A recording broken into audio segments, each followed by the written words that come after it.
Mag-urulay-ulay kita!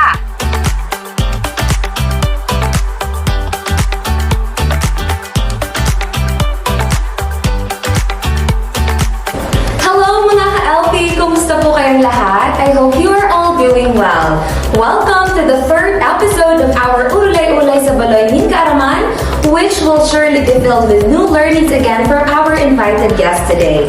So for today's episode, we'll be talking about one of the most common struggles by many students, and that's research writing. So to further discuss this topic, we will be joined by a research professor here in CDSUA. He is a member of the College of Development Education faculty and has been specializing in research for several years now.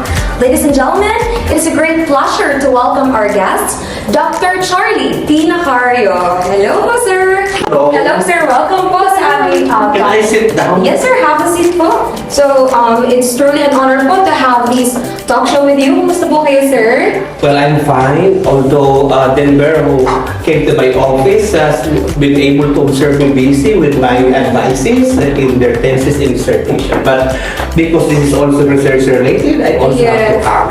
This is now my advocacy, not only for students to promote research, but even to my colleagues in the academy, particularly the university, who also wanted to become a full-fledged professor. And the making of that will be realized if they will indulge themselves so much in research. Because research is something that would give solutions to certain difficulty or problems that we have, not only in the educative process, but the surroundings or immediate community, where the academy has a very vital role to play in providing solutions to the current problems that we are experiencing. Opo. So nakikita nyo, nabanggit din ni sir na very busy siya, pero he find time talagang para samahan tayo sa episode na to. So sana ma-enjoy niyo to kasi tutulungan niya tayo and magbibigay siya ng tips kung paano ba mas mapapadali ang pagsulat ng ating mga research paper. So sir, gusto ko pong simulan ng ating talk shows by asking you kung bakit po ba sir research yung parang napili yung subject na ituro sa mga students natin? It is not necessarily a subject, but it cuts across all subjects, because in the higher education institution, it is important that all academic subjects or almost all subjects should be research-based. Okay. Everything that we teach our students should be drawn from research. Should have been a product of research before it is cascaded as a form of knowledge to our student, or as a form of extension work or product or services. It should have been presumed to be a product of research.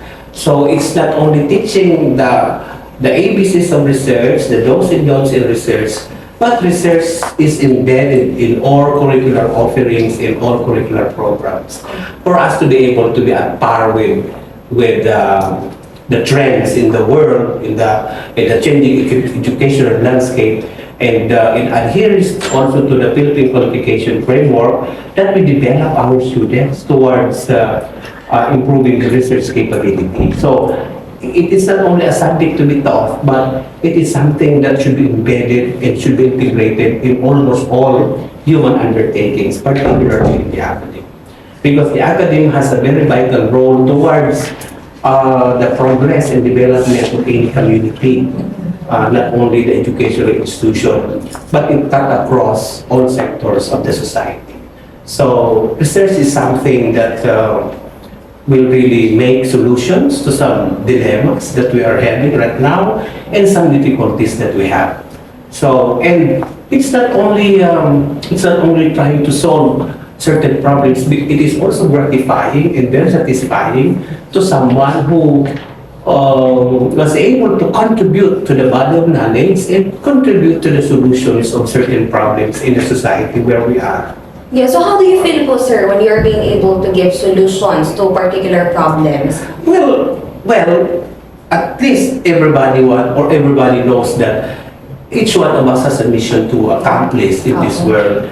And if you are able to contribute to the body of knowledge and be able to contribute to solve a particular problem, it is so self-fulfilling, okay, that at least you are able to serve and accomplish your mission.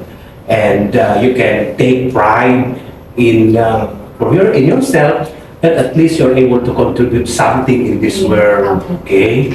And in making the world a better place, A better diba? place. Because each one of us must have little contribution, whatever it will cost or in whatever ways we can.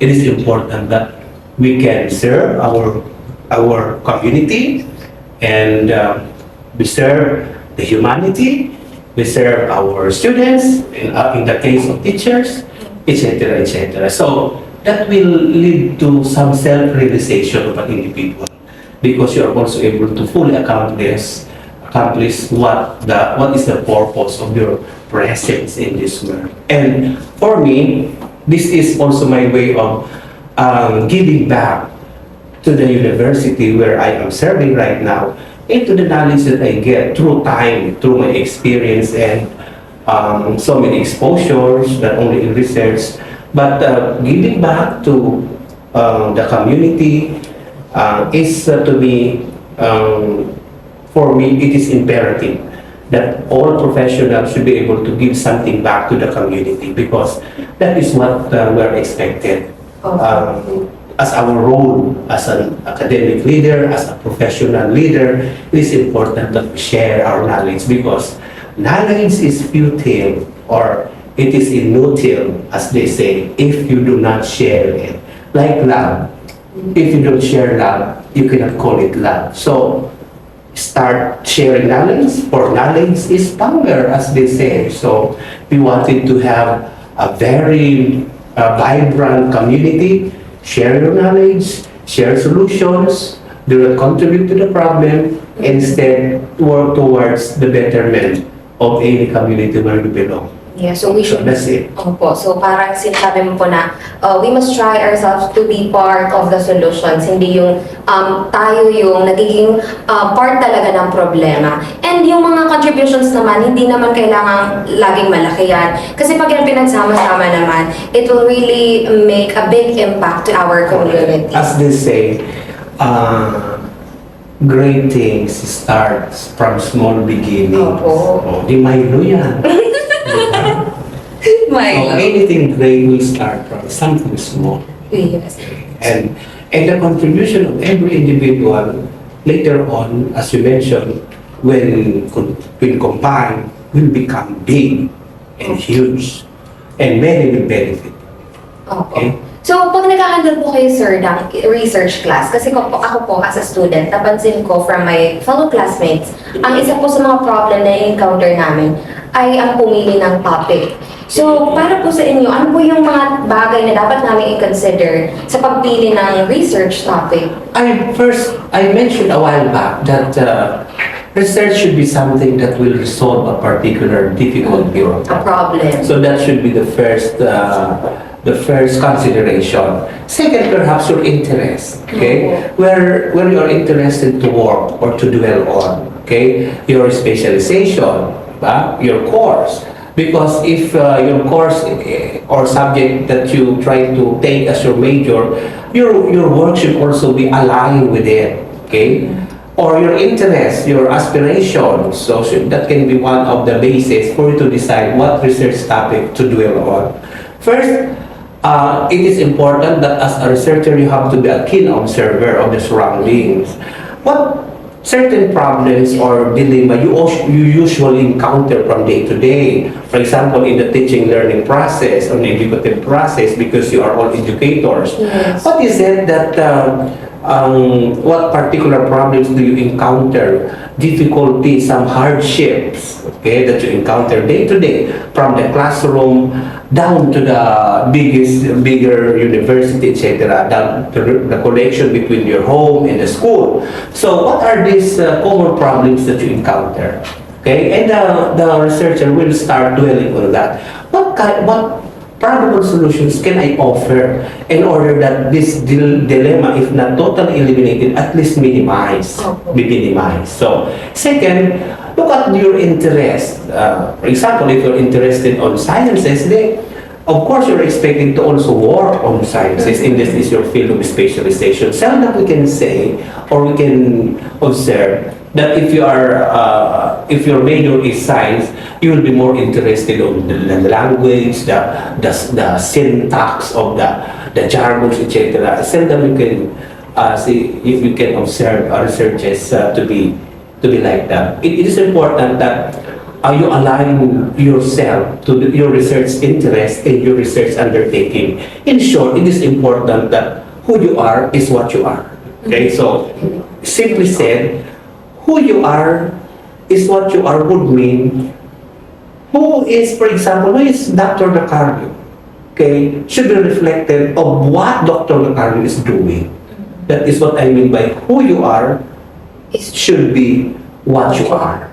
So, parang ganito yan, parang if you are a chemistry major or if you are a science educator, what you're going to do or involved in is more on sciences. Kailangan naman na ikaw ay isang guro sa agham. Tapos ang mga pananaliksik na gagawin mo ay tungkol sa mga tayutay at mga Pilipinong mga mother tongue based language na yan. So, who you are should be what you are. First, your alignment. Second, your interest. And most importantly, above all, some problems that you wanted to contribute to the solution of that particular problem. Okay, there should be some dilemma.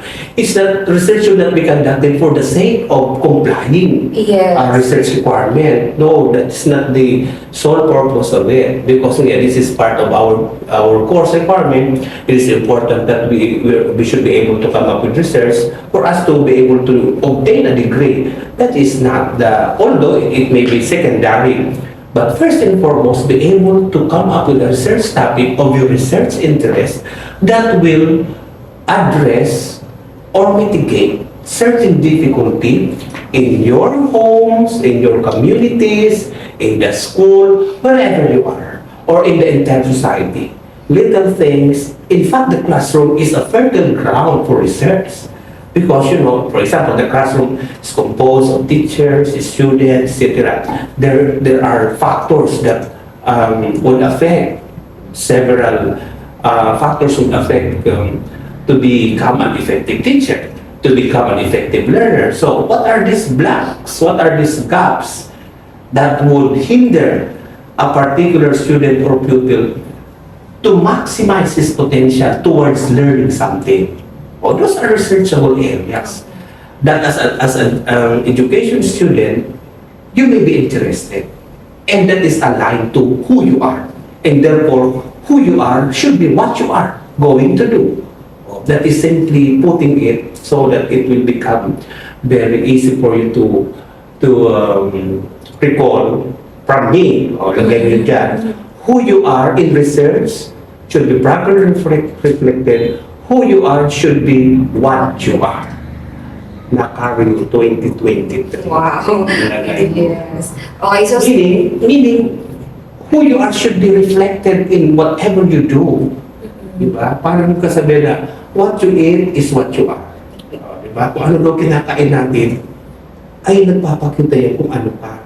So, pag more on fatty substance ang kinakain mo, siyempre, tataba ka rin.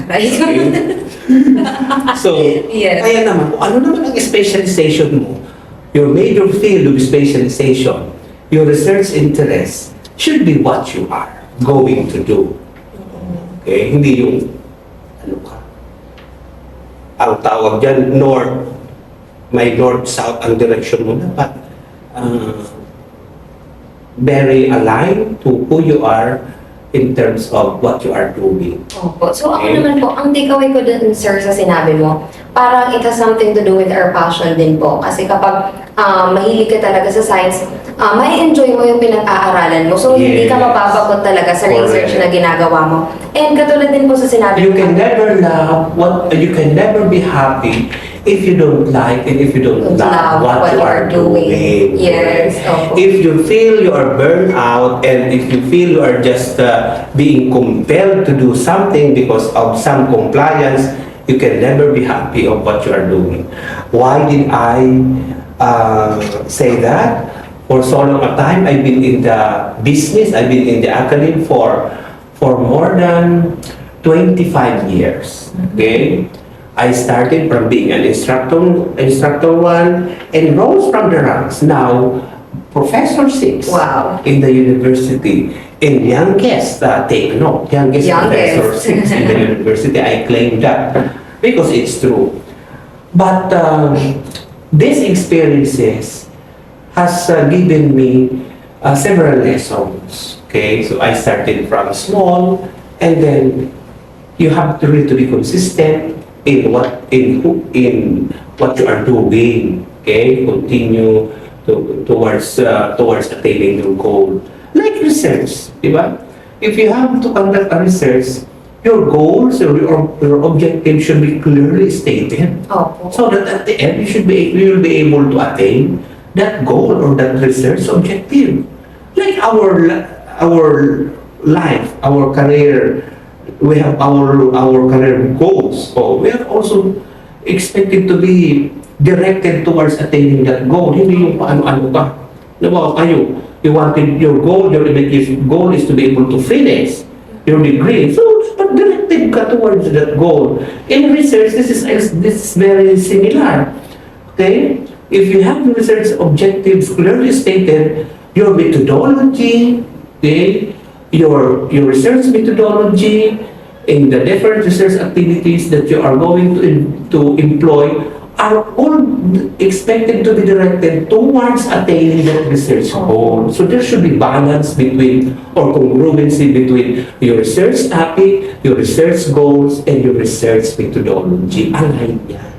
Okay, so that you can be guided accordingly, and well, you will be able to accomplish your research task within the time frame as expected. Yes, sabi nga po sir nung research advisor ko nung high school, ang research daw dapat SMART yan. S for specific, Correct. M for Yung measurable, objectives, yeah. opo, achievable or attainable, realistic, and time-bound. So Correct. yun po yung lagi niyang pinapaalala sa amin mula grade 7 hanggang grade 10. Kasi isa lang yung research advisor po namin noon.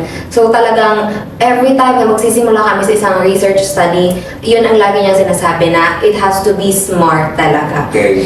And this time, that is no longer, there is an added measure in terms of your research work. It will not end in trying to finish the research. You are also expected to publish that research so that when it is published, many will be able to read your contribution to the body of knowledge. Many will benefit, okay, that research publication. Yes, So it does not only stop there after terminating your research project, then that's it. Now, the researcher should continue in trying to undertake efforts to let his or her research be published. Okay. That is now the call of the time. For you to become a professor, you must have a research publication. If you don't, you can never be promoted in your academic ranks if you don't have research publication. And after that, when it is published, when it is presented to international conferences or seminar, it is also good if your works are cited. Dapat meron ka rin research citation. Yung binabasa na ngayon yan. That you can easily determine how many of the different researchers or different authors in the world has also cited your research findings or research citations. So in CBSUA, for example, in our case, if a professor was able to finish the research on time, meron siyang tawag yan, incentive. Pag na-present niya yan, may incentive siya. Pag may nag-cite at pag na-publish niya, meron siyang incentive. At pag may nag-cite ng kanyang work, another incentive. So, there is money in research. Dagdag motivation. Dagdag motivation. Kasi, for example, in your research work or undergrad thesis, it should not only end there. In fact, the requirements of CHED now for graduate education, for master's thesis and dissertation, at least before you are being conferred with your degree, it is important that you publish your research work or present your work in a public forum, etc. And then be able to publish that research in a highly reputable, internationally recurring journal. Not mga predatory journals, but yung journals that are of high caliber. Okay? So that it will be, your H index will increase, your citation rating will increase, something like that. Yeah, so nagpa-publish po ba sir ng research? Does it takes a long time po or? Based on my experience during my first few attempts to submit publication, it really took me a little longer time because, you know, the publication company has also different guidelines where you are going to follow their guidelines, and therefore publishing is almost 100% revision that you need to revise all your research, even if you are already done with the terminal report, etc. But if you are going to submit your research article to a research publication journal, the journal has their own guidelines in publishing. So, you've got to revise, that is almost more than 50% revision of the entire paper, research paper, before it is finally accepted. So, it took a little time to, you know, exchange of emails or some things that they need to, I need to comply. They have their observations, suggestions on how to improve my research article, etc., etc. But with patience and with in due time, you will be able to successfully hurdle that struggles, and you can have your publication, research publication, be realized. It took me also so many days, sleepless nights to revise the paper, because submitting it for publication is almost 100% revision of the entire paper, so that you can adhere to the guidelines of that international journal. Remember, when it is published, it is not only readers in the Philippines will be able to read your work, but your work will be internationally circulated online throughout the globe. So it adds to the prestige of a professor like us in the university. In fact, some of our professors here have many citations. I have only very few, but it is very satisfying to know that, for example, a faculty in Thailand will cite your research. And the research office will give you some incentives if your works have been cited. And it adds to the prestige and to the leveling of the university. For example, if many researchers are being cited by the international community, academic community, tumataas din yung level ng category ng isang university. So, for example, if you're able to conduct your research as a faculty, you contribute to the points earned by the university. If someone cited your work, you contribute to the points earned by the university to elevate the status of the university. And perhaps this may be one of the reasons why our university has attained that level 4, because our researchers in the university have been doing their best also, so that they can contribute towards achieving the targets for research output. And at the same time, we have a lot of very brilliant researchers in the university whose works have been cited already. So we have to thank them because they contributed directly towards elevating the status of the university as a level 4 university. And it will redound to the kind of students that will be produced. Because see, if you're a graduate of a level 4 university, it means to say that your curricular programs are of good caliber, are internationally at par. Meaning, that is why in educational we exchange students. Some of them attend classes in Indonesia, and some Indonesian students also come to us. Okay, so meaning, it appears that it reflects the type of curricular programs that we have. Meaning, our curricular offerings are at par with the rest of the international universities. At least if it's not in the group, at least in Asia. Hence, we have these neighboring countries where we exchange our students. Okay? Yeah, so it parang masasabi ko po na it's more than just the money or the incentives talaga na makukuha mo kasi makakatulong ka pa sa pagpaangat ng ratings ng university and at the same time, parang walang perang makakatumbas doon sa fulfillment na mafe-feel mo. Iba talaga yung fulfillment na mafe-feel kapag nare-recognize ng iba't ibang international writers or researchers yung study na ginagawa mo. So sana na-encourage yung ating mga viewers ngayon na mas ma-appreciate or mas mahalin yung importance ng paggawa ng research. Kasi nga, tulad ng nabanggit ni Sir kanina, it's not only for compliance, talagang it's more of solving a particular problem, not just in our society, but even in other countries probably. So it's very possible naman. If not a problem, at least a need. Okay? What need is so prevalent, is so pervasive that you see in the community? Anong pangangailangan ng community? So, i-research natin, okay, ng education, for example, sa teaching and learning, because my researches are more on education, being an educator or being aligned in the College of Development Education. So, you will on that.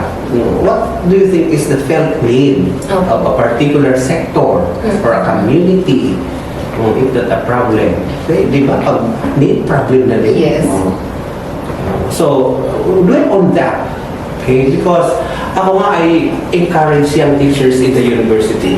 I told them, to tell you frankly, I just did one research and it was published in a journal. One research work has brought me to many places. Wow. Okay, because I was brought to many conferences. I was invited to present the research work, the research output in many seminars, conferences. I was invited to become a speaker. I was invited to review other researches from other authors of different universities from other countries as a peer reviewer. I have always been invited by other state universities and colleges, the likes of Bicol University, Partido State University, and the rest, to evaluate the research works of their faculty and their graduate students. So, but it took one research group to be able to publish. After that publication, it has brought me to many places. Parang I was given a break when it was published. And that research has brought me to where I am now. Okay? Without the research, what can never be? We have a lot of professors who were already, it was able to, there were a lot of professors in the university whose points in their academic performance have reached certain points equal to professors, but they are not yet being given that rank as professors because of some inadequacies in their profile, and research is one of them. Kasi if you wanted to become a professor, research is mandatory. So it is important that you have a research publication. No research publication, it is very hard for you to attain that professorial status or position. Okay, and it's very hard. And I'm a bit happy. To me, it is a blessing because indeed my work has been compensated in God's grace, in God's time. He was able to confer to me that kind of dream I've been dreaming and been aspiring since the time that I indulged in this academic journey. Diba? And it is satisfying that at my young age, I was able to attain that status. And that is the reason why it is also high time for me to give back. Because to me, success is not what you do for yourself. Okay? For example, if I obtain my PhD degree, I do it for myself. Okay, so ang next question ko naman po, sir, is tungkol sa mga characteristics. So ano po ba yung characteristics na dapat meron kami para masabi kami good researchers? Okay. First, you must in the books you can read many attributes for what is it to become a good researcher.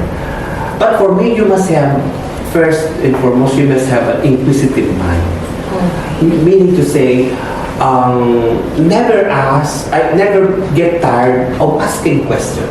Kaya may kasabihan ang mga matanda noon, ang batang mapagtanong ay maagang duduro. So if you have that inquiring attitude, inquiring mind, hindi yung marites na tanong, kikimarin, hindi. You keep on asking why things are like this, why things are like that. Oh, so when you ask yourself, why is it so? What do you think is the problem? Then it will lead you to finding a solution, to finding an answer. So you must have to develop inquisitive mind. And second, perhaps, if you wanted to become a good researcher, reading is a very important element because you must be able to explore or expose yourself to many research articles. Okay? Parang yung kasabihan na reader today, leader by tomorrow. Yung kasabihan na yan. So, it is important that you read. Okay? You read many things because what you're going to write in your research articles are product of your readings. Because you do research. Kaya nga, research, when you research, you read. You cannot research without reading. So, in fact, in formulating a particular problem, it is expected that you must have read a lot of literatures.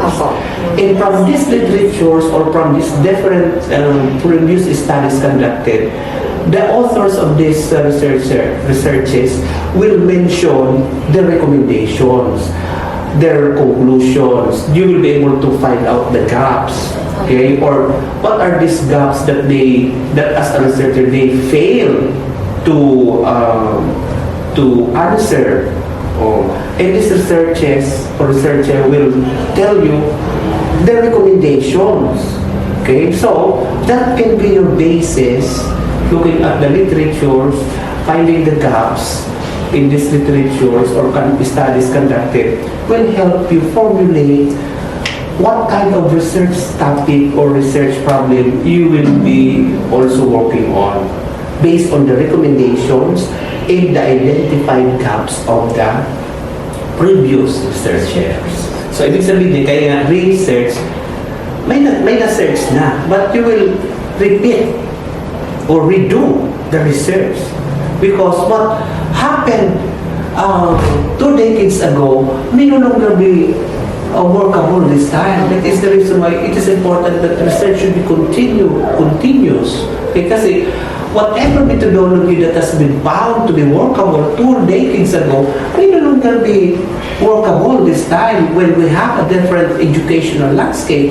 Our students are of different age and generation. So we must come up with something or some approaches, some mechanisms that will address the current condition, particular, for example, our students. Before, it may be different situation. That is why you continue searching for knowledge so that we'll be able to answer the need of the current students that we have, or we should be able to respond accordingly to the needs of the changing landscape of the globe. So, continue to research. Okay, so inquisitive mind, become a wide reader, read many things, never get tired of asking questions, etc. And be consistent. Okay? You have to be consistent. Because sabi ko nga, if you wanted to be successful in the future, you've got to prepare today. Because success cannot be done overnight. So, the first time you enter the university, if you wanted to become a successful teacher, you must have started it. The first day of your schooling, that should be part of your preparation. Because successful individuals did not prepare it overnight. Okay? If you wanted to be successful tomorrow, start preparing today. Yes, sabi nga po sir dun sa quote na nabasa ko, stop dreaming, we should now start working. Correct. Opo, tama na sa hindi na pwede yung puro ka ng pangarap, puro ka ng goals. Dapat sabayan din natin ng actions. Opo. So last question ko po sir, what advice would you give to all students aiming to improve their research writing skills? First, attend to my workshops or my research talk. Okay, I have a lot of advices in the graduate school or even in other schools or universities. You can attend to many online or face-to-face research seminars, research conferences, so that it will heighten your interest towards that of research. And at the same time, involve your reading. Keep on reading. And reading will brought you to many places. Okay? And engage in many research-related activities. And then also try to partner to some individuals or your fellow students who can also help you in research work. Hindi yung hahanapin mo yung mas mahina pa sa'yo sa research. Kaibiganin mo, befriend to someone whom you know is a bit advanced, I should say, in terms of research undertakings. Saka, reading. Read a lot of research articles. They are free. Anytime you can access. You can download, etc. Anytime you can access. Yes. Okay. Tsaka mas madali na nga po, sir, Ngayon. dahil sa internet. Yes. Noon po, you really have to go to the library, browse the manuscript, etc. I really have to go to Manila, the National Library, to browse. I really have to go to other universities in the country to do research. But this time, in a click of your finger, it's already there. You only have to read. Synthesize, be critical in the information that you are reading, because not all that you read in the internet are correct or are true. So you have to be critical and then be an informed, well-informed reader. Be a critical reader. Yes, so I hope you were able to take note sa lahat ng mga sinabi ni Sir. For sure, kung isa ka sa mga nagsusulat ng inyong research papers ngayon, makakatulong lahat ng sinabi sa inyo ni Sir. So once again po Sir, thank you so much for joining us today. So that was a very substantial discussion. I hope that our viewers will find this episode very beneficial. So not just for the college students, but even those in secondary levels. So also, personally po, sa akin, in my own point of view, yung main takeaway ko po ay siguro we have to possess the characteristics na nabanggit niyo po kanina, kasi dun talaga yung magsisimula. So pagiging curious, pagiging palatanong, so kumbaga yun yung magiging guide namin sa paggawa namin or pagsulat ng aming mga research papers. So if you also want to share something, probably some realizations, insights, and takeaways, feel free to comment them down in the comment section para makita at mabasa rin ng iba pa nating viewers. So of course, before we end this episode, may I first give our Certificate of Appreciation to our guest. Citation reads, Republic of the Philippines, Central Bicol State University of Agriculture, Pili Campus.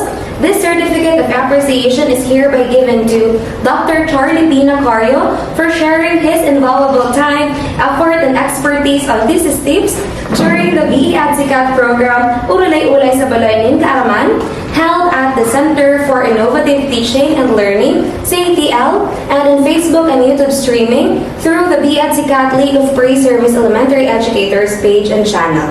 Given this 25th day of January 2023 at Central Bicol State University of Agriculture, San Jose, Pili, Camarines Sur, Philippines. Signed, Ms. Marjorie L. Aureliosa, President, LP, Mr. Denver R. Agapito, Vice President, LP, Dr. Christopher B. Nasser, Advisor, LP, Professor Kenneth A. Beltran, Chairperson of the Elementary Education Program, and of course, Dr. Raquel M. Riaport, the Dean of the College of Development Education. So sir, Thank you so much po for joining me today. So, also I want to extend... Thank you. Yes, but also I want to extend my appreciation sa lahat ng patuloy na sumusuporta sa ating talk show. Maraming salamat po at sana ay huwag kayong magsasawa dahil maraming episode pa kaming nakahanda for all of you guys. So hanggang dito na lang muna mga ka-LP. Ako pa rin ang inyong host, Kiara Dinasty Ante. At magkita-kita tayong muli dito pa rin sa nag-iisang talk show ng League of Pre-Service Elementary Educators, ang di at sikat program Urulay-Ulay sa Baloy Nin Kaaraman. Goodbye everyone! Stay safe!